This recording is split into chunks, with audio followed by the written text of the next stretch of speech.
नमस्कार मित्रांनो, सकाळ झालेले मी तयार देखील झालेलो आहे. आपल्याला जायचं आहे मोहोळला, कारण आज ट्रेनिंगचा दुसरा दिवस आहे. पहिल्यांदा आपण पोचलो हॉटेल नंदनवन इथे आणि तिथं मालकाला त्यांचाच व्हिडिओ कॉलच्या व्लॉगमधला मी दाखवला की जेणेकरून थोडाफार डिस्काउंट मिळेल, पण तो प्रयत्न त्यांनी माझा हाणून पाडला. त्यानंतर आपली मिसळ आली होती आणि मिसळ बाकी खूप मस्त झाली होती. त्यानंतर ताईसाहेबांना गाडी चालण्याचा मोह आवरला नाही, तसं ताईसाहेब खूप सुखरूपपणे गाडी चालतात. त्यांच्या पाठीमागे बसून मी आपल्या लेक्चरच्या ठिकाणी पोहोचलो. तिथं पोहोचल्यानंतर लेक्चर ऑलरेडी चालू झालं होतं. सर जे बोलतात ते आम्ही ऐकून घेत होतो, कारण इथे जेवण देखील मिळणार होतं.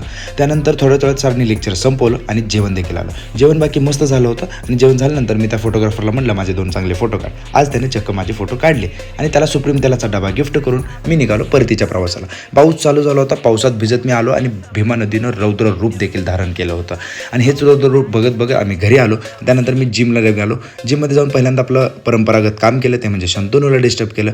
त्यानंतर एक फॅन मुवमेंट देखील झाली. फॅन मुवमेंट कॅप्चर करून मी माझा वर्कआउट चालू केला. बायसेप आणि ट्रायसेपचा वर्कआउट आज आपला घ्यायचा होता. सो त्याच्यामध्ये वेगवेगळे व्हेरिएशन्स अल्टरनेटली घेऊन आम्ही बायसेप आणि ट्रायसेपचा वर्कआउट कंप्लीट केला. त्यानंतर पंप चेक केला आणि पंप बाकी मस्त आला होता. त्यानंतर प्रेमसोबत मला जायचं होतं आदमिल यांची जम्बो कचोरी खायला, आणि जी कचोरी पंढरपूरमध्ये अगदी फेमस आहे. त्यानंतर कचोरी आली. कचोरी बाकी एवढी टेस्टी लागत होती. तुम्ही जर खाल्ली नसेल तर नक्की खाऊन बघा. आणि त्यानंतर आम्हाला वाटलं की एकदा चकली पण खायला पाहिजे, जी पंढरपुरातली फेमस आहे काटे यांची. त्यानंतर आम्ही दही चकली खाल्ली आणि सगळेजण मला सोडायला घरी आले. अशा रीतीने आपला हा व्लॉग इथे संपला.